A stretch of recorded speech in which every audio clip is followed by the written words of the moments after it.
가능하면 앞으로 좀 앉으셔도 좋습니다. 지금 여기 유진이가 앉은 쪽은 에어컨을 일부러 꺼놨어요. 그래서 좀 추위를 타시는 분은 가운데 앉으시면 되고 앞에와 뒤만 틀어놨으니까 네. 저는 가능하면 앞자리에 더 앉기를 어, 강제는 아니고 제가 설마 때리겠어요? 네. 자, 우리 또 함께 하나님 말씀을 통해서 우리가 함께 은혜를 나누는 시간 갖기 원합니다.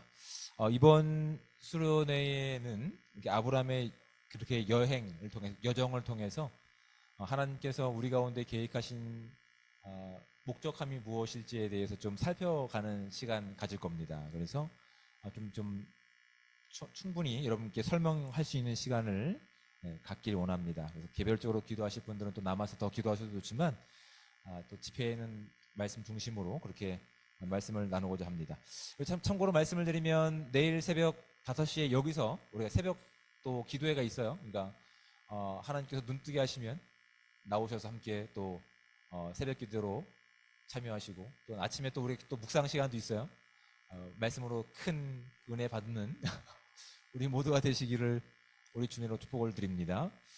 자, 이제 하나님 말씀을 함께 보도록 하겠습니다. 구약성경 창세기 11장 27절부터 12장 3절까지 말씀.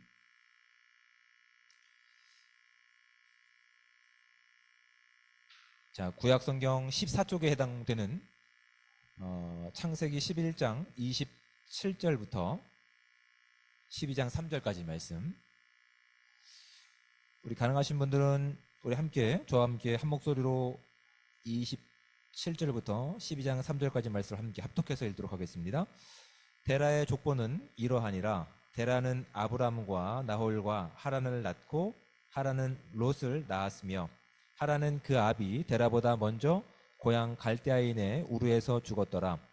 아브람과 나홀이 장가 들었으니 아브람의 아내의 이름은 사레며 나홀의 아내의 이름은 밀가니 하란의 딸이요 하란은 밀가의 아버지이며 또 이스가의 아버지더라. 사레는 임신하지 못함으로 자식이 없었더라.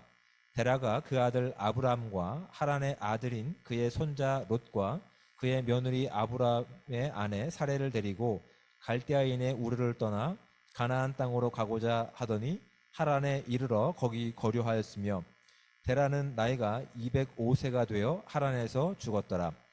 여호와께서 아브람에게 이르시되 너는 너의 고향과 친척과 아버지의 집을 떠나 내가 내게 보여줄 땅으로 가라. 내가 너로 큰 민족을 이루고 내게 복을 주어 내 이름을 창대하게 하리니 너는 복이 될지라. 너를 축복하는 자에게는 내가 복을 내리고 너를 저주하는 자에게는 내가 저주하리니 땅의 모든 족속이 너로 말미암아 복을 얻을 것이라 하신지라. 아멘. 기도하겠습니다. 사랑의 하나님, 은혜와 사랑에 감사합니다. 하나님께서 이 귀한 시간 가운데 하나님의 말씀을 듣고자 또 하나님께 예배하고자 모인 이 공동체를 주님 축복하여 주셔서 세상이 주는 기쁨과 복이 아니라 하나님께서 주시는 진정한 기쁨과 복을 누릴 수 있는 우리 모두가 될 수 있도록 주님 함께하여 주시옵소서.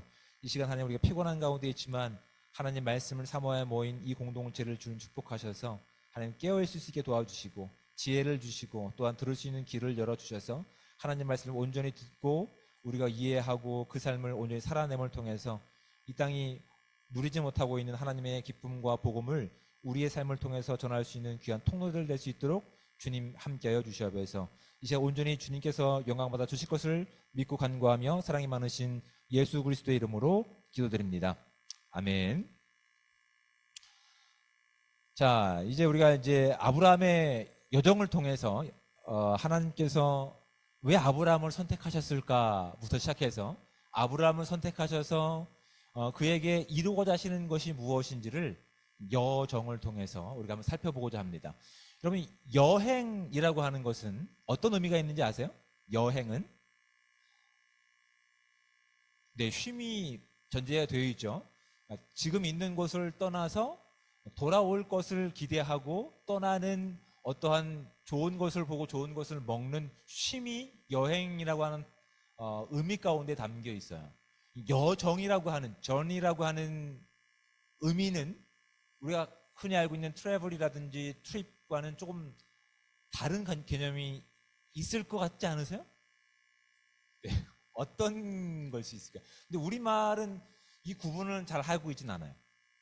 여행과 여정과 뭐 이 부분을 구분을 짓고 있지는 않지만 영어에서는 분명히 트래블과 뭐 트립과 뭐 투어 이런 것들은 다 이렇게 다 차이점들이 있거든요. 거기에 대해서 우리가 여정이라고 하는 제가 주제를 한번 생각해 봤어요. 왜냐하면 여정이라고 하는 것은 단기간은 아니에요. 그렇죠? 그리고 특별한 어떤 이 장소에 대한 목적이 있는 것도 아니에요. 그러니까 여정이라고 하는 것은 우리가 걷고 있는 이 한 걸음 한 걸음들이 삶에서 이루어지는 시간이 여정이 되는 거예요. 어려운가요? 다시 한번 설명해 드릴까요? 그러니까 이 일상의 현실을 떠나서 우리가 걷고 있는 하루하루의 시간이 여정이 되는 거예요. 그러니까 특별히 뭐 단기간에 무엇을 보고 쉼을 누리고 하는 것보단 이 이 주어진 이 현실의 시간을 떠나서 다른 공간과 다른 시간을 한 걸음 한 걸음 걷는 것이 여정인 거예요. 그런데 믿음의 여정이라고 하는 것은 누구와 함께 하고 있기 때문에 이 길이 다른 개념일까요? 하나님과 함께 하기 때문에. 그 전에 우리가 살았을 때, 우리가 그 전에 만족했을 때, 우리가 기쁨의 어떤 근거를 삼았던 것에서 떠나서 하나님께서 함께 하시는 여행을 통해서 비로소 우리가 생각할 수 있는 하나님께서 약속하신 복이 어떤 개념인지 그걸 알아가는 시간을 통해서 우리의 생각이 바뀌어지고 우리의 시간이 하나님의 시간으로 채워지고 우리의 손이 하나님의 손길로 채워지는 시간들로 바뀌어져 가는 시간. 그래서 원래 완전히 문장을 이어가면 하나님께서 함께 하시는 믿음의 여정이 되는 거예요. 하나님께서 함께 하시는 믿음의 여정. 근데 그 여정을 통해서 우리 가운데도 하나님께서 약속하신 이 걸음 가운데서 아브라함에게 약속하셨던 그 복이 우리의 복이 될 줄 믿습니다. 하나님께서 아브라함을 부르셨습니다. 왜 부르셨을까요? 너무 갑자기 또 어려워요? 본문에 나와 있어요. 그렇죠. 복을 주시기 위해서 부르신 거예요. 복을 주시기 위해서. 그런데 이 복의 개념을 우리가 이제 좀 온전히 이해하기 위해서 우리말로 조금 더 편하게 쉽게 바꿔서 말씀을 드리겠습니다. 이 복이라고 하는 것은 우리에게 기쁨과 평안을 주는 것으로 한번 바꿔볼게요. 기쁨과 평안을 주는 것. 그러니까 이전에 아브라함의 인생 가운데서 그의 인생 가운데 기쁨과 평안을 주는 것이 무엇이었을까요? 집이 있었고, 그 재산이 있었고, 가족들이죠. 왜냐하면 이 당시에는 뭐 이렇게 뭐 왕권이 아니잖아요. 족장 시대였기 때문에 곧 농경 사회라든지 아니면 방목 사회라든지 꼭 믿을 만한 가족들이 곧 군사력일 뿐만 아니라 재산이 됐던 시간이었어요. 그러니까 가족이 충분히 믿을 만한 사람들이 내 주변에 있다고 하는 것은 복이었어요. 기쁨이었어요. 행복이었으며 즐거움이었어요. 그렇죠. 그러니까 이 복이라고 하는 개념이 아브라함이 지금 이해하고 있는 개념 가운데는 기쁨을 주는 것들이 그런 것들이었어요. 가족들, 어떤 집이 있고, 어떤 안전을 보호받고, 물질의 어떤 풍요로움을 가지고 있는 것에서. 근데 하나님께서 그런 아브라함의 인생에 개입하셔서 복이 될지라라고, 복을 주시겠다라고 그에게 약속하시면서 그를 불러내신 거예요. 그렇죠? 불러내셨어요. 불러내셨는데, 재미있는 것은 우리가 보통 이제 12장 1절부터 3절까지 말씀을 주로 보지만 저는 11장부터 봤어요. 왜냐하면 이제 구약 특별히 창세기에는 뭐 이렇게 이 흐름이 있어요. 이야기의 흐름이라고 하는 것들이 있어요. 근데 흐름 가운데서 먼저 한 사람을 주목하기 위해서는 먼저 그 사람이 어떤 출신인지를 언급하는 족보의 언급이 있어요. 그러니까 그 족보의 언급이 지금 11장 27절부터에 나와 있는 내용들인 거예요. 아브라함의 족보를 언급하면서 아브라함의 족보 가운데서 누가 사실은 주인공으로 등장하고 있냐를 주목하기를 원하는 거예요. 근데 재미있는 것이 무엇이냐면 31절 후반절에 보면 이렇게 돼 있어요. 아브라함의 아내 사레를 데리고 갈대아인의 우르를 떠나 가나안 땅으로 가고자 하더니 하란에 이르러 거기 거류하였으며 데라는 나이가 205세가 되어 하란에서 죽었더라라고 돼 있어요. 그러니까 아브라함의 아버지가 데라입니다. 그러니까 데라와 함께 어떤 이유가 됐는지 모르겠지만 그 전에는 갈대아 우르 지역이었어요. 우리 역사학적으로 보면 메소포타미아 지역이었어요. 메소포타미아 지역에 원래 아브라함의 이제 가족들이 함께 살고 있었어요. 근데 거기 살고 있다가 어떤 이유가 있는지는 성경은 우리 가운데 자세하게 설명하고 있지 않아요. 근데 어떤 이유가 됐는지 일단 데라와 나머지 가족들이 어떻게 하고 있는 거예요? 31절 말씀 가운데 가나안 땅으로 가고자 하다가 하게 돼 있는 거예요. 그렇죠? 이런 거 흥미있게 보신 분이 안 계셨죠, 물론. 우리 가족 일이 아니니까. 근데 어떤 이유였는지 그들은 뭔가 움직였던 거예요. 움직였었어요. 근데 가나안까지 갔을까요? 그렇지 않았어요. 하란에서 멈춰서 거기서 15년을 기다려요. 그리고 그 15년 동안 하란에 있는 동안 누가 죽어요? 데라가 죽어요. 아브라함의 아버지 데라가 죽어요. 그리고 나서 이제 마치 처음인 것처럼 12장 1절에 와서 여호와 하나님께서 아브라함에게 이르시되라고 말씀하시는 거예요. 재밌죠? 그러면 이런 흥미점을 가지고 우리가 볼 수 있을 것 같아요. 메소포타미아, 그러니까 갈대아 우르 지역에서 아브라함 가족들이 어떤 일을 하고 있었지? 라고 하는 궁금증. 성경에 있을까요? 없을까요? 네? 있습니다. 어디 있을까요? 여호수아에 있어요. 여호수아 24장을 좀 찾아볼까요? 우리 시간적 촉박함이 없으니까 얼마나 좋습니까? 성경은 다 찾아보고. 여호수아. 아침에 우리 강의에 들으셨죠? 모세오경이 뭐라고요? 창세기, 출애굽기, 레위기, 민수기, 신명기. 그 다음에 뭐라고요? 네, 여호수아입니다. 여호수아 24장 말씀. 여호수아 24장. 여호수아가 이제 약속의 땅 가나안의 언약을 성취하기 전에 이제 기록한 책이죠. 2절부터 말씀을 보겠습니다. 여호수아가 모든 백성에게 이르시되 이스라엘 하나님 여호와께서 이같이 말씀하시기를 옛적에 너희의 조상들 곧 아브라함의 아버지 나홀의 아버지 데라가 강 저쪽에 거주하여 다른 신들을 섬겼으나 라고 되어 있는 거예요. 뭐 했다고요? 다른 신들을 섬겼다라고 되어 있어요. 그 다른 역사학자들의 그런 조사를 통해서 확인할 수 있는 것은 이 갈대아 우르 지역 메소포타미아 지역은 이방 신들이 많았어요. 조각해서 만드는 신상들이 많았어요. 근데 이 데라 가족들이 하고 있는 가업이 뭐냐면 이 신상을 만드는 일이었어요. 돈벌이가 꽤 됐어요. 왜요? 사람들은 무엇을 복으로 여겼어요? 무엇을 기쁨으로 여겼을까요? 건강과 안전과 물질의 풍요와 재산 같은 거예요. 그렇죠? 그런 것들이 고대 근동에는 더 많았다고요. 그래서 각 그 풍요의 신, 어떤 건강의 신, 개별적인 신들이 있어요. 그 신들이 그만큼 많으면 많을수록 누가 돈벌이가 될까요? 신을 조각하는 데라 이 집안이 돈벌이가 되는 거라고요. 돈벌이가 되는 상황 가운데서 열심히 만들었겠죠. 그런데 지금 누가 찾아가서 아브라함의 명령하신 걸로 나와 있어요?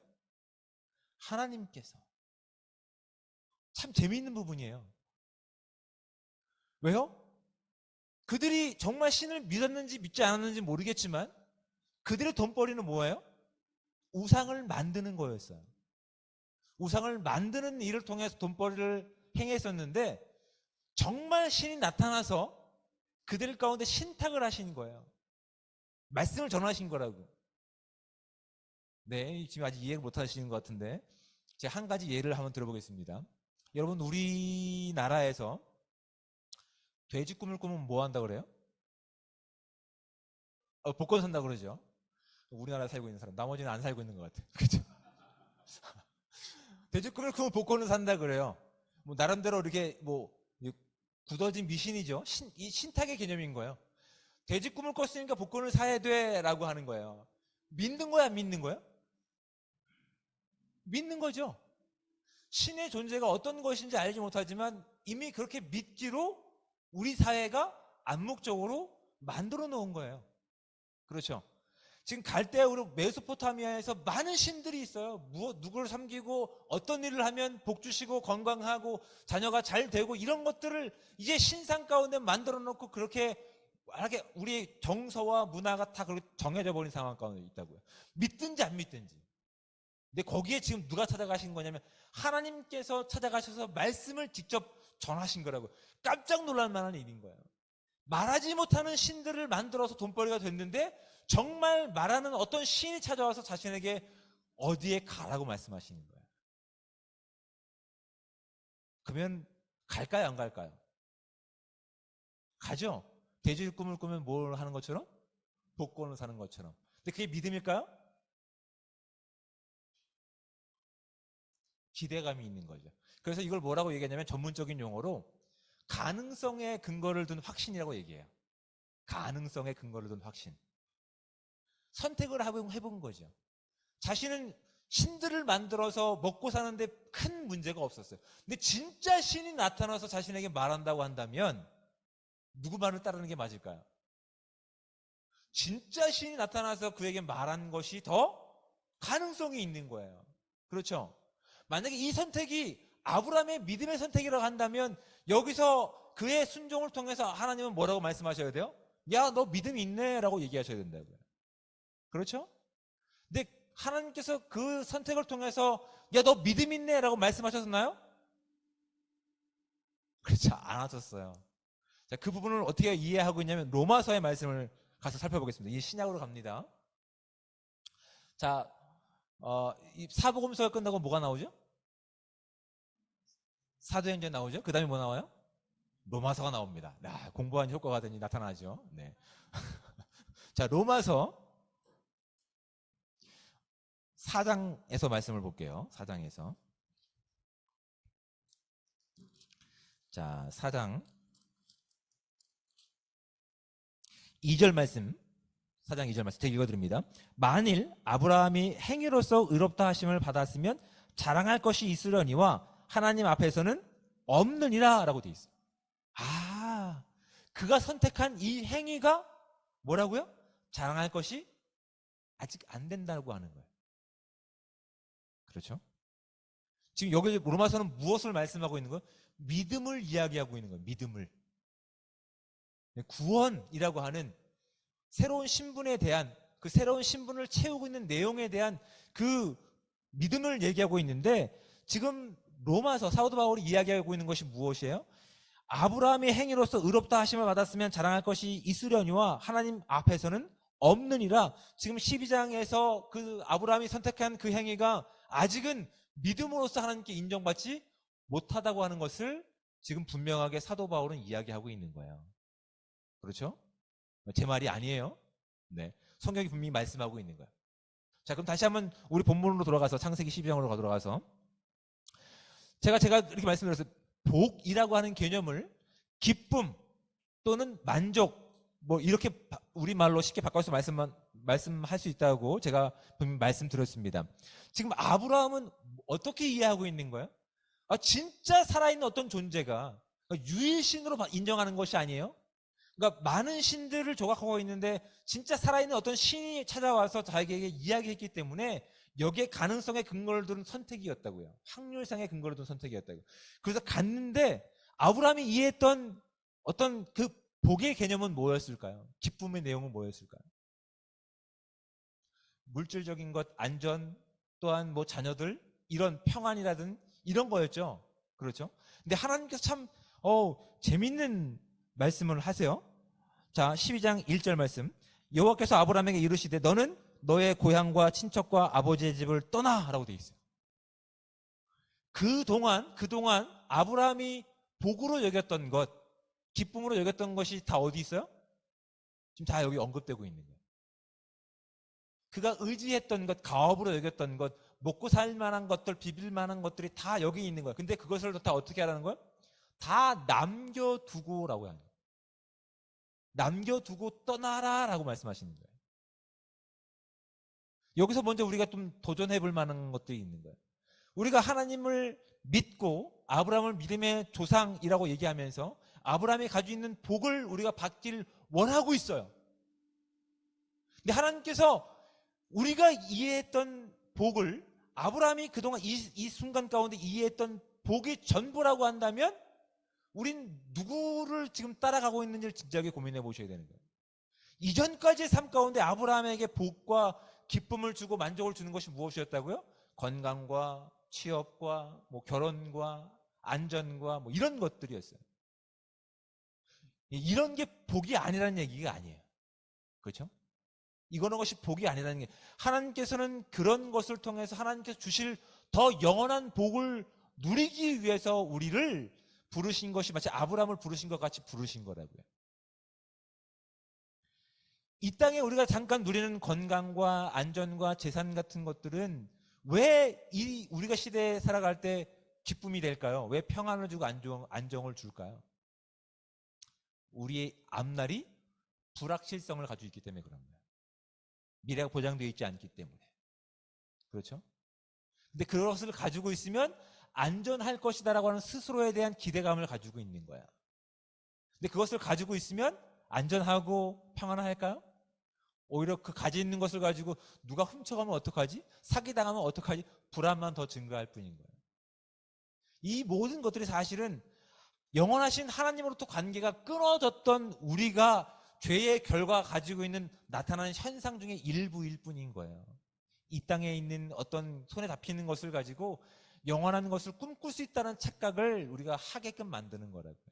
하나님께서 그것이 복이 아니고, 그것이 기쁨을 줄 수 있는 것이 아니고 평안을 줄 수 있는 것이 아니라, 영원하신 하나님께서 우리와 함께 하시고 그 관계를 회복하실 때 진정한, 우리가 손에 쥐어지지 않는 것이라 할지라도 진정한 하나님의 기쁨을 누리고 있는 것이고 평안을 누릴 수 있다라고 말씀하시는 거예요. 그래서 예수님께서 십자가를 지시러 가실 때 제자들 가운데 당부하신 내용이 뭐예요? 내가 주는 평안은 세상이 주는 평안과 다르다라고 말씀하셨어요. 세상에 주는 평안은 뭐예요? 손에 잡히는 것들, 내가 원했던, 아브라함이 그전까지 꿈꿨던, 우리가 그동안 가지고 있었던 그 근거를 가지고 있는 것들이에요. 근데 그것들은 손에 없으면 가지고 있어도 불안한 것일 뿐이라고. 근데 예수님께서 우리가 약속하셨던 기쁨과 평안은 뭐라고요? 내가 주는 평안은 그것과 다른 거예요. 왜요? 영원한 생명이 약속되고 보장되고 영원하신 하나님과 함께 어깨동무하며 비로소 무엇을 꿈꾸는 거예요? 다툴 이유가 없는 거예요. 어린아이가 독사굴에 손을 넣어도 해를 입지 않고, 양과 염소가 뛰어놀아도 해를 받지 않는, 그래서 하나님께서 처음 만드셨던 그 창조의 모습으로 돌아가는 것을 선물해 주시기 위해서, 그 진정한 평안과 기쁨을 주시기 위해서 예수님을 우리 가운데 허락하셨는데, 그것을 알지 못하는, 그래서 기대하지 못하는 온 인류 가운데 눈에 보이는 샘플로서 누구를 주신 거라고요? 아브라함을 주신 거라고요. 우리도 똑같이 아브라함처럼 무엇을 꿈꾸고 있었다고요? 이 땅에서의 어떤 기쁨과 만족과 평안을 꿈꾸고 있었던 존재였다고요. 근데 하나님께서 그를 불러내셔서 그냥 단순히 손에 쥐어지는 복이 아니라, 말씀을 보세요. 2절 말씀. 내가 너로 큰 민족을 이루고 내게 복을 주어 내 이름을 창대하게 하리니 너는 복이 될지라. 여기서 복이 몇 가지 나오는지 아세요? 몇 가지 나오는지 아세요? 네, 손가락으로 제 답을 다 드렸죠? 3가지가 나오는 거예요. 첫 번째는 뭡니까? 큰 민족을 이루게 하시겠다고 하는 거예요. 아직 자녀가 없는데. 네. 두 번째는 뭡니까? 내 이름을 창대하게, 네 이름을 모든 사람들이 알게끔 만들겠다는 거예요. 그 세 번째는 뭡니까? 너는 복이 될지라라고 해요. 네가 복이야 라고 말씀하십니다. 그 전까지 내 손에 쥐어지는 것을 가지고 평안과 기쁨을 추구했던 그의 인생권에 찾아오셔서 복의 개념부터 바꾸시는 거예요.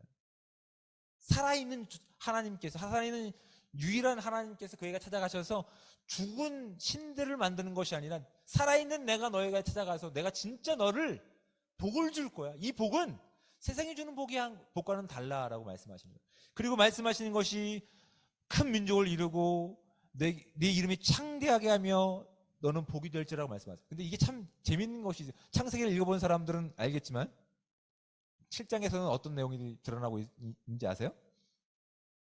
창세기 7장에서는 바벨탑 사건이 등장하고 있습니다. 하나님 없이 우리가 스스로 우리의 이름을 뭐라고 한지 아세요? 창대하게 잡아버렸어요.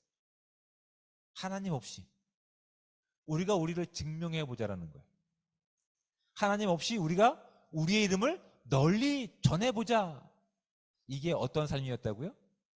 하나님을 알지 못하고 죄로 인해서 심판받을 인생들이 바벨탑을 쌓고 그렇게 캐치프라이즈 했던 거예요. 근데 이 캐치프라이즈가 예수님께서 공생애를 하실 때 누구를 통해서 다시 한번 확인되는지 아세요? 사탄을 통해서 확인이 되는 거예요. 공생애를 시작하실 때 예수님께서 처음에 성령에 의해서 어디로 가시는지 아세요? 광야로 가시죠. 광야로 가셨을 때 사탄이 유혹을 합니다. 야, 돌덩이를 변해서 떡덩이가, 당신도 배고프지 않습니까? 이 땅은 먹을 것으로 충분히 채울 수 있습니다. 이 땅은 먹을 것으로 원하니까 이 돌덩이를 변해서 떡덩이가 되게 하십시오라고 예수님을 유혹하는 거예요. 그러니까 하나님께서 예수 그리스도를 통해서 진정한 기쁨과 진정한 평화를 주시는 것을 무엇으로 막기를 원하는 거예요? 이 땅에 먹고 사는 문제, 이 땅의 물질로 바꾸기를 원하는 거예요. 또 뭐라고 얘기하세요? 높은 성전에 올라가서 뭐라고 얘기하시는 거예요? 봐라, 그걸 봐라. 나에게 경배해라. 내가 이 땅을 너에게 다 주겠다. 뭐라고? 하나님 없이 우리 이름을 널리 드러내자라고 하는 유혹이 거기 있는 거예요. 그리고 또 높은 곳에 올라가서 또 떨어져 보라고 하는 거예요. 하나님이 너를 구원하실 거야 라고. 제가 아까도 말씀드렸죠. 이 땅에 뭐 영화라든지 이런 건 히어로를 어떻게 만든다고요? 초능력적으로 만든다고요. 그리고 십자가의 그 사랑을 값어치 없는 것으로 만드는 것이 사탄이 변함없이 만들고 있는 전략인 거예요. 에덴 동산에서 뭐라고 유혹합니까? 이거 먹으면 하나님처럼, 이 말은 하나님 없이도 영원히 살 수 있으며 하나님 없이도 하나님께서 가지고 계신 지혜를, 선악을 분별할 수 있단다라고 유혹하는 거예요. 그 유혹이 어디부터? 창조의 가장 아름다운 모습이 있는 에덴 동산에부터 시작되어서 이 실장에 있는 바베타 사건을 통해서 이어졌을 뿐만 아니라 예수님께서 일하시는 그 모든 그 구원의 역사 가운데도 사탄은 우리의 마음과 우리의 방향을 바꾸기를 원하십니다. 그 가운데 하나님께서 하나님의 사랑이, 하나님의 이 인류를 향한 그 애끓는 마음이 가만둘 수가 없는 거예요. 그래서 선택하신 인물이 아브라함인 거예요. 그 전에 꿈꿨던 그 복과 기쁨의 내용이 아니라 이제 내가 너와 함께함을 통해서 무엇을 꿈꾸게 하신다고요? 큰 민족을 이루는 거예요. 큰 민족. 그 믿음의 공동체를 이제 후손 가운데 주시길 원하시는 거예요. 그리고 우리가 자랑하지 않더라도 이 소문이 퍼져나가서 예수 그리스도가 구원자이심을 드러내게끔 만드신다고요. 여러분, 이 인류 역사의 내용을 보십시오. 사람들은 뭐라고 얘기한다고요? 이름 없는 사막 신이라고 우리를 비꼰다고 얘기했죠. 그렇죠? 세상은 그렇게 하나님의 복음에 대해서 값어치 없는 것으로 만들지만 역사가 이야기하고 있다고. 전 세계의 그 복음이 우리의 삶을 바꾸고 있어요. 아직은 우리가 갈팡질팡하지만 하나님의 복보다 무엇이 더 우선시 됩니까? 우리가 걱정하는 그런 복들이 더 사실은 염려하고 있지만 하나님께서는 그래서 우리를 너무 사랑하셔서 이렇게 귀한 아브라함을 선택하셔서 하나님께서 아브라함을 부르시는 그 부르심의 목적이 무엇인지를 알게 하신다고요. 하나님 아브라함을 왜 부르셨어요? 지금까지 했잖아요. 복 주시기 위해서. 근데 그 복의 내용은 뭐예요? 그동안 우리가 꿈꿔왔던 복의 내용과는 다르다고요. 이 땅에 잠깐 누리고 있는 기쁨과 만족이 아니라 영원한 하나님의 나라와 우리가 만들 수 없는 하나님의 민족과 그 이름을 창대케 하시는 것뿐만 아니라 우리가 복이 된다고. 우리가 가는 그 곳이 복음이 되는 거예요. 우리가 만나는 그 모든 사람들이 하나님을 만나는 것 같은 기쁨을 맛볼 수 있는 은혜의 통로로 저와 여러분들을 삼으신 거라고요. 그래야 아멘 할 수밖에 없는 거야. 이런 상태를 가지고 그렇게 되는 거. 왜요? 아브라함이 지금 하나님의 말씀에 응답했을 때가 몇 살이었다고요? 75세였다고요. 75세 때. 근데 그 전에도 이미 성경은 밝히고 있지는 않아요. 근데 우리가 지금 여호수아와 아니면 창세기 11장에 있는 내용을 통해서 충분히 추측해 볼 수 있는 건 그 전에 하나님이 뭔가 액션을 취하신 것으로도 볼 수 있다고요. 그렇죠? 취하셨는데 가는 도중에 이제 타협을 해보는 거죠. 하란에도 충분히 먹고 살 만한 것들이 있는데, 여기는 우리가 살던 것보다 더 괜찮은 뭐 이렇게 자연 환경이 있는데 여기 머물러도 괜찮겠는데 라고 머문 지가 15년이 되는 거라고. 하나님께서 뭐 명령하신 것은 마치 까맣게 잊어버린 것처럼. 근데 여러분 놀랍게도 아브라함의 아버지 이름이 뭐라고 그랬죠? 데라라고 얘기했어요. 그 데라의 이름이 가지고 있는 의미가 뭔지 아세요? 네? 모르죠? 지체하다라는 뜻이에요. 또 정거장이라는 뜻이에요. 두 가지 의미가 있어요. 놀랍게도 하나님께서 그 인생 가운데 복 주시기로 약속하신 것 가운데 아직 그들의 눈 가운데 그들이 가지고 있는 기준 가운데 무엇이 걸리는 거예요? 이 땅에서의 복과 기쁨의 내용들이 걸리는 거예요. 지체가 되는 거예요. 하나님께서 그 인생을 통해서 주실 그 큰 기쁨을 누리기에 아직도 눈앞에 보이고 있는 이 것들이 너무 괜찮아 보이는 거예요. 그래서 아직 거기 가야 되는데, 그곳으로 가야 되는데 하란에 머물러서 15년을 지체하게 되는 거라고요. 근데 하나님께서 그 인생 가운데 마치 이제 75세가 마치 처음 하나님께서 음성을 들은 것처럼 인정하시는 것이 참 하나님의 놀라운 부분인 거예요. 하나님 뭐라고 말씀하세요? 12장 1절에 여호와께서 아브라함에게 이르시되 너는 너의 고향과 친척과 아버지 집을 떠나 내가 내게 보여줄 땅으로 가라 라고 말씀하세요. 그래서 4절 말씀을 보세요. 이에 아브라함이 여호와의 말씀을 따라갔고 라고 되어 있는 거예요. 이게 마치 이전에는 어떤 일이 있었는지 하나님은 기억조차 하지 않겠다고 작성하신 것 같아요.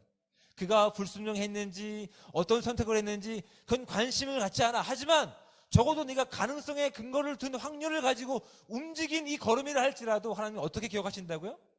그래, 내가 너의 그 가능성에 둔 순종한 발걸음을 통해서 내가 너를 어떻게 만든다고요?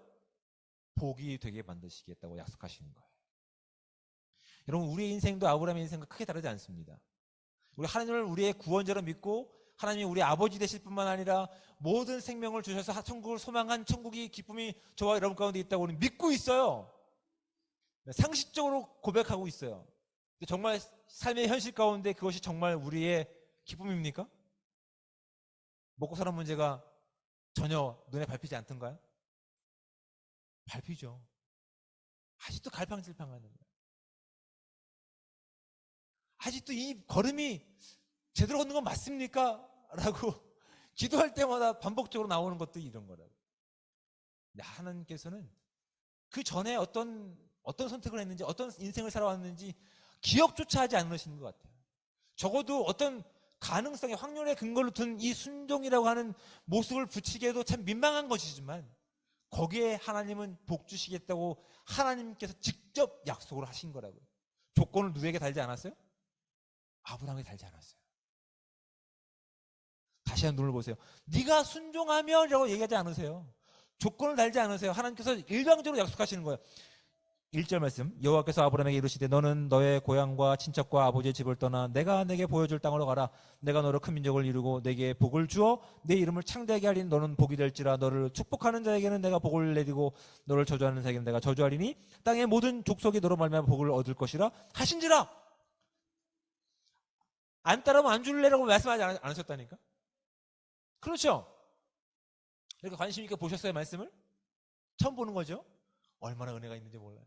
저랑 같이 처음 보지만 아브라함에게 조건을 달지 않으세요. 왜요? 아직 조건을 달 만한 아브라함의 믿음의 실력이 있다 없다? 없는 거예요. 그래서 이어지는 내용들을 통해서 이제 확인하게 될 거지만 하나님께서 불러놓으시고 즉각적으로 하나님께서 필요한 먹을 것과 입을 것과 쓸 것을 다 공급해 주셨을까요? 안 주셨을까요? 아니요, 그렇게 안 주세요. 보세요. 13장에 들어가면 어떻게 돼 있어요? 아브라함이 애굽에서 그와 그의 아내와 모든 소유와 롯과 함께 네겝으로 올라가니라고 돼 있어요. 일단 12장 10절 말씀을 보세요. 그 땅에 기근이 들었으므로 아브라함이 애굽에 거류하려고 그리로 내려갔더니, 거류하다란 말은 장기 체류하다는 뜻이에요. 지금 이 걸음, 이 여정은 지금 누구와 함께하는 시간인 거예요? 하나님과 함께하는 시간 가운데 믿음의 모습을 누굴 통해서 배우게 되는 거예요? 하나님과 함께하는 시간을 통해서 하나님께 배우는 시간인 거예요. 근데 지금 그 땅에 기근이 들어서 하나님과 함께하는 시간 가운데 그럼 누구를 바라봐야 되는 거예요? 하나님을 바라봐야 되는 거죠. 그럼 좋은 유치원을 나온 거예요. 그 맞추는 사람들은. 누구나 다 할 수 있는 거예요. 하나님을 순종하고 하나님께서 원하시는 뜻을 따라야 되는 거예요. 근데 아브라함이 10절에서 어떻게 말씀하고 있어요? 그 땅에 기근이 들어왔으므로 아브라함이 애굽에 거류하려고 그리고 내려갔으니. 누구에게 물어보지 않았어요? 하나님께 물어보지 않았어요. 살만한 방법을 누가 찾고 있는 거예요? 아브라함이 하나님 없이 찾고 있는 거예요. 아브라함이 아직 분별력이 있는 거예요? 없는 거예요? 없는 거예요. 하나님께서 복을 주시겠다고 하셨는데 아브라함은 그 복을 어떻게 이해하고 있는 거예요? 안전해야 되고 먹고 사는 데 문제가 없어야 되고 건강해야 되는데 웬걸? 건강하지가 않아. 먹고 살 게 없어. 어떻게? 에라, 내가 살던 곳이 더 막 괜찮구나. 소문을 들어보니 어디가 있는 거예요? 하나님이라고 하는 존재보다, 여호와라는 존재보다 애굽이 더 살만한 곳이라고. 거긴 강이 있으니까 강으로 갑시다 여보. 근데 강에 그쪽에 가면 당신이 이쁘니 참 금슬이 좋아요. 그렇죠. 75세 할머니가, 아니 할아버지가 할머니한테 지금 걱정하는 거예요. 당신이 너무 예쁘니 그곳에 가면 당신을 뺏길 수도 있으니 당신을 내 누이라고 합시다. 우리는 이런 결혼 생활을 하기를 축복합니다. 나이가 먹어도 내 눈에는 당신이 제일 예쁜. 아멘 안 하시면 어떻게 했다는 거지.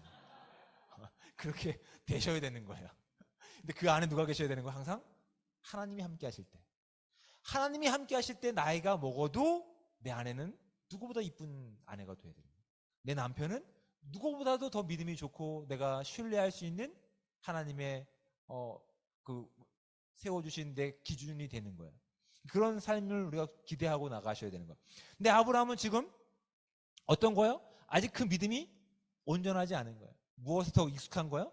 과거의 삶, 과거의 복과 기쁨의 내용 가운데 더 익숙한 거예요. 그래서 애굽으로 내려간 거예요. 그러니까 아브라함이 뭔가 알았으면 하나님께서 아브라함을 혼냈겠죠. 야, 너 내가 불러서 내가 복 주겠다고 했는데 너 이게 뭐야? 라고 혼냈겠죠. 그래 한 거예요. 다시 피곤하세요 지금? 정신 차리고. 아브라함이 뭔가 이해를 할 사람이면 이해를 시킬 만한 내용을 누구에게 했겠다고요? 아브라함에게 했다고요. 근데 아브라함이 아직 이해할 만한 영적인 수준이 됐어요? 안 됐다고요. 그 내용이 13장에 나와 있는 거예요. 자, 갑니다. 가서 자 갔는데 13장에 보면 하나님께서, 아니 12장에 보면서 자 어디죠? 14장에 아브라함이 애굽에 이르렀을 때에 애굽 사람들이 12장 13절 14절이에요. 여인이 심히 아리따움을 보고, 이 사람들도 참 믿음이 좋아요. 나이 많은 할머니를 이쁘게 보는. 아마 이 다른 이렇게 뭐랄까요, 이 외형을 가지고 있는 다른 민족이거든요. 그러니까 그 좀 이쁘게 보는 것 같아요. 그래서 이쁘게 보고 바로의 고관들과 그를 보고 바로 앞에서 칭찬함으로 그 여인을 바로의 궁으로 이끌어 들인지라라고 되어 있어요. 16절에 이에 바로가 그로 말미암아 아브라함을 후대함으로 아브라함이 양과 소와 노비와 암수 나귀와 낙타를 얻었더라라고 되어 있어요. 그래서 우리가 다른 거 안 보고 이 16절의 말씀을 보면 어떻게 이해하고 있는 거야? 하나님이 너를 축복하는 자를 내가 축복하고 저주하는 자를 저주하겠다는 말이지 확인되었구나라고 오해할 수 있는데 그거는 전혀 성경을 잘못 이해하고 있는 거죠. 그렇죠? 여기에 대해서 17장 17절 말씀을 보세요. 여호와께서 아브라함의 아내 사레의 일로 바로와 그 집에 큰 재앙을 내리시니라. 누구에게? 아브라함이 아니라 바로에게. 왜요? 아브라함이 하나님께서 주신 그 복을 지금 이해한 수준일까요? 아니라고요. 그렇지 않다고요. 오히려 바로 왕을 화내는, 바로 왕은 뭔 죄냐는 거지. 그렇죠. 하나님께서 얼마만큼 아브라함을 선택하셔서 하나님 선택하신 자가 누릴 복이 얼마나 큰지를 주변 사람들이 아직 건들지 못하겠고, 왜냐하면 마치 영적인 어린아이 같은 거예요.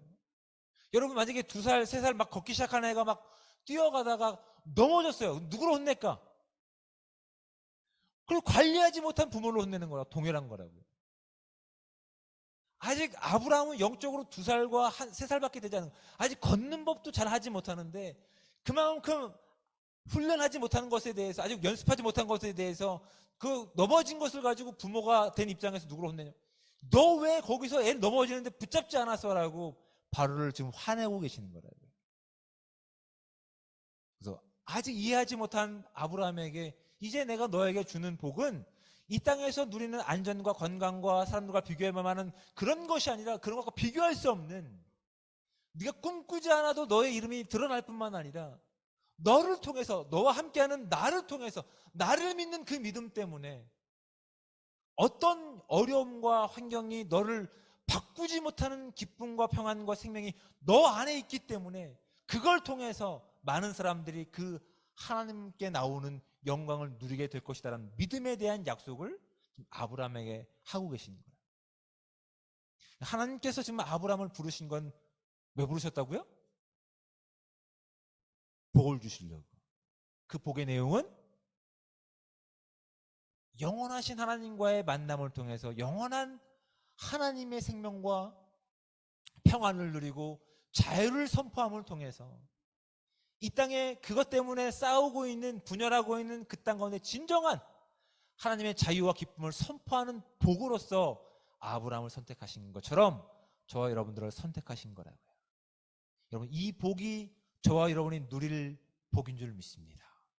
아직은 갈팡질팡하죠. 아직은. 왜요? 그 약속보다 무엇이 더 앞서기 때문에? 법보다 무엇이 더 앞설까요? 주먹이 앞서죠. 눈앞에 보이는 것들이.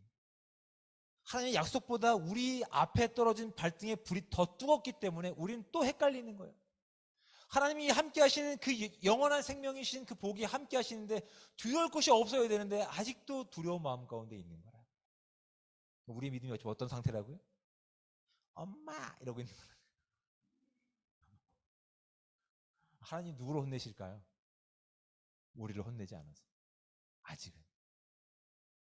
우리를 다듬으셔서 하나님과 함께하는 여정을 통해서, 이 믿음의 걸음들을 통해서 이제 비로소 눈뜨게 하시고 꿈꾸게 하시고 말하게 하시고 흉내내게끔 아브라함을 인도하실 하나님의 은혜가 지금 아브라함을 부르시는 이 부르심 가운데 담겨있는 복인 줄 믿고 저와 여러분 가운데 이 복을 알아가고 그 복을 살아내고 그 복을 온전히 이 땅 가운데 전할 수 있는 복되고 귀한 삶이 저와 여러분 가운데 함께 하시기를 우리 주님으로 부탁을 드립니다.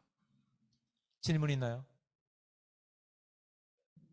질문 없으면 너무 강의가 좋았거나 빨리 끝나기를 원하시는 간절한 마음이 제가 느껴집니다. 우리가 이제 함께 좀 결단하며 기도하는 시간 갖기 원합니다.